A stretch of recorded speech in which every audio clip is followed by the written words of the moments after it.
Hello நண்பா, நம்ம இந்த வீடியோ என்ன பார்க்க போனா MLTT எபிசோட் நம்பர் 5 தான் பார்க்க போறோம். உன எபிசோட நம்ம ஹீரோ எவ்வளவு கஷ்டப்பட்டு ட்ரைனிங் எடுத்து எப்படி 50 லெவல் ரீச் பண்ணிருப்பான். ஆனா நம்ம ஹீரோ இப்ப ஜியான் மலைக்கு போவானா இல்லைங்கிறது ஒரு கேள்விக்குறிதான். சில சமயம் விதிய மதியாத வெல்லாம் சொல்லுவாங்க. அது மாதிரி நம்ம ஹீரோவால வெல்ல முடியுமாங்கிறது எல்லாமே நம்ம இந்த எபிசோட்ல பார்ப்போம். உங்களோட சேர்ந்து நானும் இந்த எபிசோட பார்க்க ஆரம்பிக்கிறேன். இப்ப எபிசோட் ஸ்டார்ட்ல நம்ம ஹீரோ கஷ்டப்பட்டு 50 லெவல் ரீச் பண்ணிருப்பான்.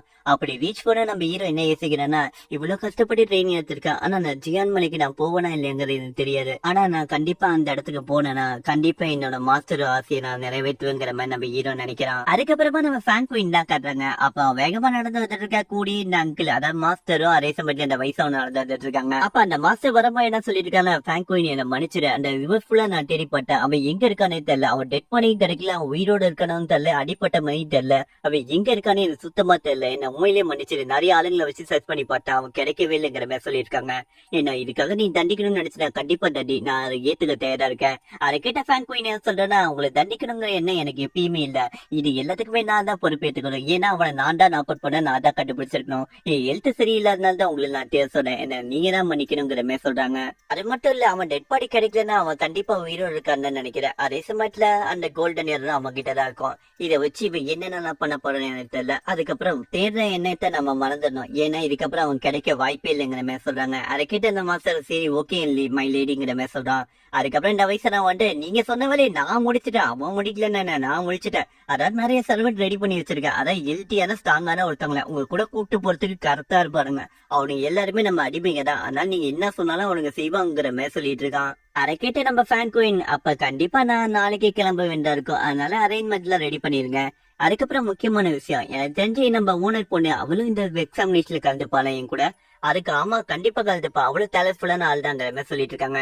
அதுக்கப்புறமா நம்ம ஹீரோவை காட்டுறாங்க. நம்ம ஹீரோ அந்த குதிரைக்கு சாப்பாடு வைக்கிற வேலை தான் பாத்துட்டு இருக்கான். அப்ப நம்ம ஹீரோ ஒரு குதிரைக்கு வந்து என்ன சொல்லிட்டு இருக்கானா, நான் மட்டும் அந்த ஜியான் மோட்டனுக்கு போயிட்டுனா உன்னை யார் பார்த்து போனேன்னு தெரியல, ஆனா அதுக்கான வாய்ப்பு தான் எனக்கு கிடைக்கல, இருந்தாலும் பரவாயில்ல, உன்னை பாத்துக்கிற வாய்ப்பாரு எனக்கு கிடைச்சிருங்கிற மாதிரி அந்த குதிரைக்கிட்ட அன்பா நம்ம ஹீரோ பேசிட்டு இருக்கும் போது ஆப்போசிட்ல அந்த வெளில இருந்து நிறைய ஆளுங்க வராங்க. மற்ற சுருட்ஸ் எல்லாம் எல்லாமே வந்து ஜாலியா இருக்காங்க, ஏன்னா எல்லாமே குடிச்சிட்டு கொண்டாட்டத்தோட இருக்காங்க, ஏன்னா ஜியான் மோட்டனுக்கு இவங்க எல்லாம் போக போறாங்க போல இருக்கு. அப்ப அவங்க என்ன சொல்லிட்டு இருக்காங்க, இப்படி ஒரு வாய்ப்பு எனக்கு கிடைச்சிருக்கு, நான் எதிர்பார்க்கவே இல்ல, அந்த மவுண்டனுக்கு மட்டும் நான் போயிட்டேன்னு வச்சுக்கோ, நான் எமௌண்ட் அடைச்சிருவேன், அதுக்கப்புறம் இந்த உலகம் என் காலு கீழங்கிற மாதிரி எல்லாருமே அந்த இடத்துல கொஞ்சம் ஓரா பேசிட்டு இருக்காங்க. அப்ப அந்த இடத்துல யாரோ நிக்கிற மாதிரி, அதாவது நம்ம ஹீரோ நிக்கிறது யாரோ நிக்கிற மாதிரி இருக்கிற மாதிரி பார்த்து, இல்ல கொஞ்சம் அமைதியாங்கடா, ஏதோ ஒரு திருட்டு பையன் வந்துட்டாங்க போல இருக்குங்கிற மாதிரி சொல்லிட்டு இவன் ஒரு ஆள் போய் பாக்குறான். அது பார்த்தா நம்ம ஹீரோட டேய் குறைய திருதான் வந்திருக்காங்கிற மாதிரி நம்ம ஹீரோ சொல்லிட்டு இருக்கா. அப்ப நம்ம ஹீரோ என்ன சொல்றாங்க, இந்த குறையை நான் தான் பாதுகாத்துட்டு இருக்குங்கிற மாதிரி சொல்றான். ஆனா எல்லாம் கிட்ட ஹீரோ அடிக்கிறதுக்காக போயிருக்காங்க. அடுத்த பக்கம் பார்த்தா நம்ம வயசானவன் சொன்னல, அவன் நடந்து பேசிட்டு இருக்கான்,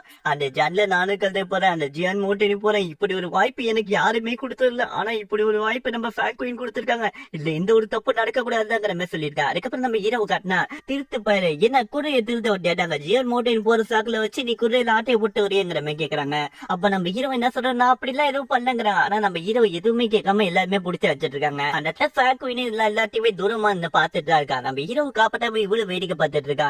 அங்க இருக்கிறவங்க அடிங்கிற அவனுக்கு ரத்தம் வளர்ந்துடாங்கிற மாதிரி சொல்லிட்டு இருக்கான். திருத நினைக்கிறான்பா, திருத்து பயங்கிற மாதிரி சொல்லிட்டு நம்ம ஹீரோவை பிடிச்சி அடி அடின்னு அடிச்சிட்டு இருக்காங்க. என்ன யோசிக்கிறேன்னா, எவ்வளவு நாள் தான் நான் அடி வாங்கிட்டே இருப்பேன், அடியை திருப்பி கொடுக்கணுங்கிற மாதிரி சொல்லிட்டு நம்ம ஹீரோ அவனுங்க காலை எல்லாத்தையுமே ஒரு கிக் அடிக்கிறான். கிக் அடிச்சோன்னு எல்லாமே தூரமா விடுறாங்க. அதுக்கப்புறம் ஒருத்தர் கழுத்தை பிடிச்சி அப்படியே தள்ளி விட்டு இன்னொருத்தர் பார்த்து முளைச்சிட்டு இருக்கான். அதெல்லாம் ஃபேன் குயினை பார்த்து ஆச்சரியமா பார்த்துட்டு இருக்கான். எல்லாருமே கீழே விழுந்து கிடக்குறாங்க. அந்த இடத்துல வயசானவன் என்னடா நடக்குதுங்கிற மாதிரி பார்த்துட்டு இருக்காங்க. ஆனா இப்ப என்ன எல்லாரும் என்ன அடிக்கணும் ஆசைப்படுறீங்களா, வாங்கடா சண்டைக்கு வாங்கடா, நான் திருப்பி அடிக்கிறது காத்துட்டு இருக்கேங்கிற மாதிரி சொல்றான். அப்ப அந்த வயசானவன் டேய் குதிரை கழுவுற விட்டு இப்ப என்ன பண்ணிட்டு இருக்க, இதுக்கு தேவையில்லாம சதை போட்டு இருக்க, டேய் வேலைக்கார போய் குதிரை கழுவுடாங்கிற மாதிரி நம்ம ஹீரோ அவமானப்படுத்திட்டு இருக்கான். ஏய் இவன் என்னடா குதிரை கழுவு விட்டு இவன் உங்கள்ட்ட சண்டை போட்டு இருக்கா, என்ன வேடிக்கை பார்த்துட்டு இருக்கீங்க, போய் அடிக்கிற அவனுங்கிற மாதிரி நம்ம ஹீரோ அடிக்க சொல்றான். இந்த வயசானவன் சொன்னதெல்லாம் கேட்ட இருக்கப்ப அங்க இருக்க ஒருத்தர் என்ன சொன்னா, டேய் ஃபர்ஸ்ட் நீ போய் அட்டாக் பண்ண, அவனுக்கு அட்டாக் பண்ண மாட்டேன் நீயே போங்கிற மாதிரி இன்னொருத்தர சொல்றான். இன்னொருத்தன நான் அட்டாக் பண்ண மாட்டேன் எனக்கு பயமா இருக்குங்கிற மாதிரி சொல்லிட்டு அப்படியே நம்ம ஹீரோ பார்த்து பயந்துட்டு இருக்காங்க. அப்ப கரெக்டா நம்ம ஃபேன் குயின் எல்லாம் நிப்பாட்டுங்க, என்ன பண்ணிட்டு இருக்கீங்கிற மாதிரி அவ கீழே இறங்கி வரா. கீழே இறங்கி வந்ததுக்கு அப்புறம் வயசானவன், மிஸ்டர் ஃபேன் குயின் நீங்க என்ன பண்றீங்க மை லேடிங்கிற மாதிரி கேட்கலாம். அப்ப நம்ம ஃபேன் குயின் நம்ம ஹீரோவே அப்படியே பார்த்துட்டே இருக்கா. ஹீரோவும் இவங்க ஃபேன் குயினா, இவங்க ரொம்ப ஃபேமஸான ஆளாச்சு, இவங்க இருக்கு இப்ப என்னையே பார்த்துட்டு இருக்காங்க, இவங்க அவதாரில கூட போயிட்டாங்க கேள்விப்பட்டேன், இவங்க பாக்கிறதுக்கு ஃபேண்டசியா தான் இருக்காங்க, ஆனா இப்ப இருக்கு இவங்க என்னையே பார்த்துட்டு இருக்காங்க. இதயத்துக்குள்ள அந்த கோல்டன் இயர் இருக்குது, இவங்க கண்டுபிடிச்சிருப்பாங்களோ, அது மட்டும் கண்டுபிடிச்சாங்கன்னா என் உயிரே போயிடும். அப்ப ஃபேன் குயின் நீ எங்கே இந்த மாடர்ன் ஆர்ட் கத்துக்கிட்ட, இது எங்க ஃபேமிலியோட சீக்ரெட் டெக்னிக், இதெல்லாம் உனக்கு எப்படி தெரியும். அதை கேட்ட நம்ம ஹீரோ என்ன மன்னிச்சிருங்க, என் வீட எதுவும் எடுத்துறாதீங்க, நாங்க இதை ஆக்சிடென்டா நீங்க எல்லாம் பிராக்டிஸ் பண்ணிட்டு இருக்கும்போது நான் வேடிக்கை பார்த்தேன், என்ன மன்னிச்சிருங்கிற மாதிரி சொல்லிட்டு இருக்காங்க. அதை கேட்ட நம்ம ஃபிராங்க்லின், நான் இப்போ உன்னை தண்டிக்கலாம் மாட்டேன், நீ எதுவும் கவலைப்பட தேவையில்ல, நீ பண்ண விஷயங்கள் தான் எனக்கு ரொம்ப பிடிச்சிருக்கு. அதுவும் இல்லாம நீ ஒரு சர்வெண்டா இருந்துட்டு பிசிக்கல் நிலையம் போயிருக்க, அதாவது 5வது லெவலுக்கு ரீச் பண்ணிருக்க. இந்த லெவல என் ஃபேமிலில இருக்கவங்க ரீச் பண்ணதுக்கு ரொம்ப கஷ்டப்பட்டாங்க, நீ எப்படி ரீச் பண்ண? அப்ப நம்ம ஹீரோ பிளாஷ்பேக் யோசிச்சு பாக்கலாம். அப்ப பாய் என்ன சொல்லிருப்பானா, இதை பத்தி யாருக்கிட்டமே என்ன பத்தி சொல்லாதுங்கிற மாதிரி சொல்லிருப்பாங்க. அப்ப நம்ம ஹீரோ அந்த இடத்துல போய் சொல்ல ஆரம்பிக்கிறான், 5 வருஷத்துக்கு முன்னாடி நான் ட்ரைனிங் எடுத்துட்டு இருக்கேன் சீக்கிரட்டாவே, அதனால நான் சீக்கிரமா பிசிக்கல் நிலையம்க்கு போயிட்டேங்கிற மாதிரி நம்ம ஹீரோ சொல்றான். அதை கேட்ட ஃபிராங்க்லின், 5 வருஷமா கஷ்டப்பட்ட கூட இப்படி போக முடியாது.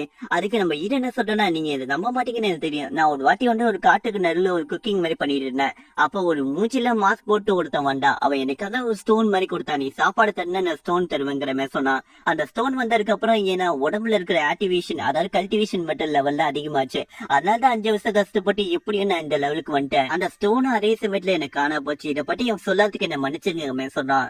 அதை கேட்ட அந்த ஃபிராங்க்லின் என்ன சொல்றாங்கன்னா, உன்னோட கல்டிவேஷன் லெவல் இம்ப்ரூவ் ஆனதுக்கு அந்த ஸ்டோன் மட்டும் எனக்கு தெரிஞ்சு காரணமா இருக்காரு, எனக்கு தெரிஞ்ச உன்னோட ஹார்ட் ஒர்க் தான் காரணமா இருக்கும். 5 வருஷம் கஷ்டப்பட்டு நீ ட்ரைனிங் எடுத்துன்னு சொன்னால அது ஒண்ணுதான் காரணமா இருக்கும். எனக்கு தெரிஞ்சு நீ ரொம்ப டேலண்ட்ஃபுல்லான ஆளா இருக்க, உன்னை எனக்கு ரொம்ப பிடிச்சிருக்கு. இந்த ஒரு வேலைக்காரன 5 வருஷத்துல 5வது லெவல்ல எவனுமே ரீச் பண்ணல, நீ ரீச் பண்ணிருக்க. உன்னோட பேர் என்ன? ஹான்ங்கிற மாதிரி நம்ம ஹீரோ சொல்றான். அதை கேட்டதுக்கு அப்புறம் நம்ம ஃபிராங்க்லின் என்ன சொல்றான்னா, ஹான் ஒரு விஷயம் நல்லா பிடிச்சிக்கோ, உன்னோட அச்சீவ்மெண்ட் 5வது லெவல் மட்டும் இருக்க கூடாதுன்னு நான் நினைக்கிறேன், அதனால நீ என்ன பண்றனா என்னோட நாளைக்கு கிளம்பி வா, அதாவது ஜியான் மவுண்டனுக்கு என் கூட வாங்குறமே அந்த இடத்துல சொல்லிட்டு அப்படியே மேல பறந்து போயிடுறாங்க.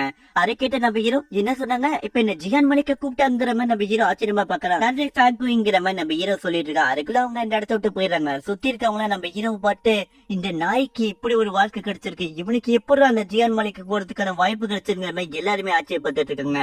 அப்ப நம்ம ஹீரோ ஃபைனலா நான் ஜியான் மவுண்டனுக்கு போக போறேன், ஆனா என்ன பத்தி உண்மை தெரிஞ்சா இவங்களே என்ன கொண்டுருவாங்கிற மாதிரி நம்ம ஹீரோ யோசிக்கிறா. அதுக்கப்புறமா ஜியான் மவுண்டன் போறதுக்கு சர்வன்ட்ஸ் எல்லாருமே கிளம்பிட்டு இருக்காங்க. ஒரு தேர் மாதிரி எடுத்துட்டு எல்லாருமே கூட்டு போயிட்டு இருக்காங்க. அந்த இடத்துல வயசானவன் கூட இருக்கா, அவங்க எல்லாருமே கூட்டு போற கேட் பண்ணிட்டு கூட்டு போறது அவடா. அப்ப அவன் வந்ததுக்கு அப்புறம் அவன் என்ன சொல்றான்னா, டேய் எல்லா வண்டியை கிளப்புக்கடா, சீக்கிரமா போண்டா நம்ம ஜியான் மவுண்டனுக்குங்கிற மாதிரி சொல்லிட்டு வண்டியை எடுத்துட்டு போக ஆரம்பிக்கிறாங்க. கூடயே நம்ம ஹீரோவும் போறான், ஏன்னா ஜியான் மவுண்டனுக்கு நம்ம ஹீரோவும் போறான். சுத்தி நிறைய சர்வன்ட்ஸ் தான் அந்த இடத்துல வந்துட்டு இருக்காங்க. இவங்க ஃபேமிலி மட்டும் இல்ல, மத்த ஃபேமிலி இருக்கவங்க எல்லாம் அந்த ஜியான் மவுண்டனுக்கு வருவாங்க.